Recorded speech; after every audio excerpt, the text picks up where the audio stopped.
आप आए थे जख्मियों को देखने के लिए, कौन है, क्या झगड़ा? नहीं, ऑफिशियल स्टेटमेंट, ऑफिशियल बयान समाजवादी पार्टी के जिम्मेदारान आप लोगों को देंगे, लेकिन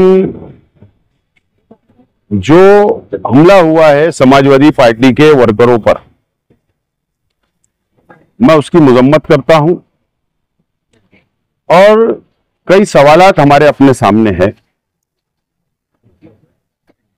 अब जिन लोगों को मार लगी है समाजवादी पार्टी के जिम्मेदारान को, वर्करों को, वही असल में फिरियाद में वो बताएंगे या पुलिस की पूछताछ के अंदर वो बताएंगे कि ये वहां तक क्यों पहुंचे।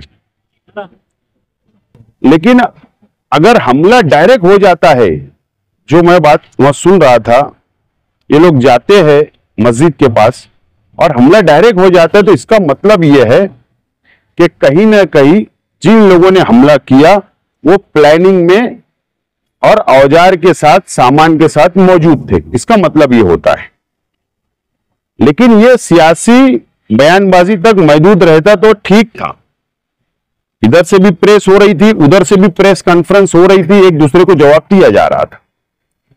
लेकिन पुलिस डिपार्टमेंट से मेरी गुजारिश है, अपील है कि प्रेस के जरिए बातचीत चल रही थी, लेकिन इसके अंदर जो शिद्दत पैदा की गई वो मिर्जा गालिब रोड से शिद्दत पैदा हुई। अनीस मिस्त्री जो समाजवादी पार्टी के प्रवक्ता है,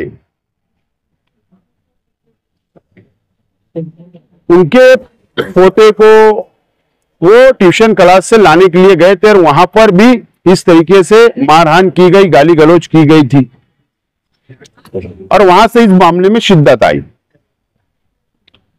पुलिस ने पूरी इंक्वायरी करना चाहिए। जिन लोगों पर हमला हुआ फरहान हॉस्पिटल में एडमिट है, बहुत गहरी चोट आई है, नाजुक हालत है। अब पुलिस ने फौरी तौर पर एक्शन लेना चाहिए और कड़क से कड़क कार्रवाई करना चाहिए। बहरहाल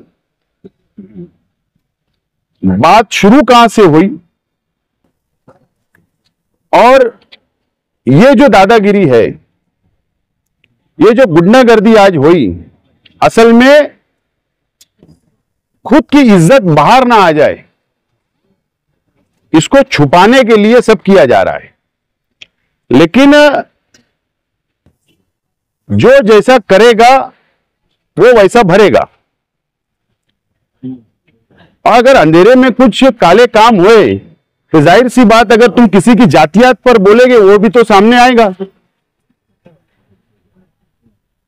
तो सियासत में ये ठीक बात नहीं है और इस तरीके से गुंडागर्दी जो की जा रही है, तो ये शहर बर्दाश्त नहीं करेगा। और अमन चौक जैसे इलाके के अंदर, अमन चौक और उसके इतराफ का जो इलाका है, वहां पर शहर के मोअज़्ज़िज़ मौलाना हनीफ अहमद मिल्ली साहब मरहूम, उनका घर है। मौलाना हुसैन अहमद मिल्ली साहब का मकान है। मौलाना आहद अजहरी साहब का मकान है। वहां पर साबिक एमएलए, साबिक सदर बल्दिया मरहूम हाजी शब्बीर अहमद सेठ साहब का मकान है। और एक अच्छी बस्ती है, दीनदारों की, एजुकेटेड, पढ़े लिखे लोगों की बस्ती के अंदर इस तरीके से गुंडागर्दी करना, मैं समझता हूं ये ठीक बात नहीं है।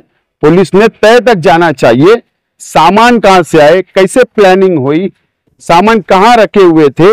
और जाहिर सी बात, वो सीसीटीवी तो होगा, सीसीटीवी तो होगा। क्या सीसीटीवी के अंदर जो रिकॉर्ड हुआ होगा, तो क्या उसको नष्ट कर दिया गया? वो सबूत है, क्या वो नष्ट कर दिया गया? जो सबूत है उसको मिटाने की कोशिश की गई, ये भी पुलिस ने तहकीक करना चाहिए। महिलाओं का सम्मान होना चाहिए सियासत में। आपस की झगड़े की महिलाओं के बारे में लफ्जों का इस्तेमाल किया जाता है। असल में समाजवादी पार्टी के जिम्मेदार वर्कर बार बार ये बोल रहे थे कि उनकी लीडर शान हिंद साहिबा के खिलाफ में जो जबान इस्तेमाल की गई थी, वो बोल रहे थे बार बार, आप माफी मांग लो, आप माफी मांग लो, आप माफी मांग लो। तो इंसान माफी मांगने से छोटा नहीं होता। जज्बात में जो बोल दिया गया, और एक टाइम नहीं जज्बात में बोला जाता, हमेशा जज्बात में इस तरीके के जुमले का इस्तेमाल किया गया है। समाजवादी पार्टी की जो डिमांड थी वो कोई बड़ी डिमांड नहीं थी, आप माफी मांगो झगड़ा खत्म, लेकिन अड्डरमी करना ये मुनासिब नहीं है। और अगर एक लीडर और एक महिला के ताल्लुक से ऐसा बोला जाता है तो ये भी ठीक बात नहीं है। अगर जज्बा वर्करों के जज्बात है, वो प्रेस लेकर उन्होंने क्या गलत कहा, उन्होंने एक जमहूरी मुल्कों के अंदर जो संविधान ने अधिकार दिया वो आंदोलन करने की बात कर रहे थे। उन्होंने कभी नहीं बोले कि हम डंडा लेके मारेंगे, हम हमला करेंगे, ऐसा कहां बोला उन्होंने, तो ये ठीक बात नहीं है।